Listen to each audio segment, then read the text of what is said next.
अस्सलाम वालेकुम। कैसे हैं आप? उम्मीद है कि आप सब खैरियत से होंगे। तो आज मैं आपके लिए बनाने जा रही हूँ संघाड़े। तो मैं आपको बताऊँगी कि संघाड़े कैसे बनाते हैं। इसको मैंने धो लिया, उनके ऊपर आपको पता है उन्होंने कलर लगाया होता है, तो वो ब्लैक सा फिर हाथ काले होते रहते हैं, बर्तन काले हो जाते हैं।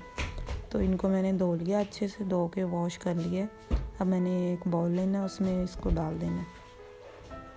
1 कप इसमें बस हमने पानी डालना है, ज़्यादा पानी डालना, और इसको हल्की आंच पे तकरीबन 15 मिनट के लिए आपने रख देना है। ये देखिए इतना पानी डाल के इसको मैंने रख दिया। 15 मिनट के बाद ये देखिएगा आपको, ये देखिए 15 मिनट हो चुके हैं, ये उबल चुके हैं 15 मिनट के अंदर। ये देखिए मैं आपको दिखाती हूँ, बेशक आप छुरी की मदद से इसको काट लें। ये देखिए ऐसे इसका छिलका उतारना है,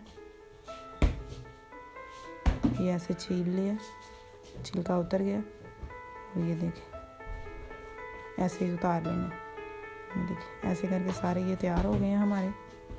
मैं आपको दिखाती हूँ, देखिए नरम हो चुके, बस ये ऐसे तैयार हो जाते हैं। आप भी ज़रूर मेरे तरीके से ट्राई कीजिएगा, इंशाल्लाह आपको पसंद आएगा। मेरे चैनल को सब्सक्राइब कीजिएगा, अपनी दुआओं में याद रखिएगा। अल्लाह हाफिज़।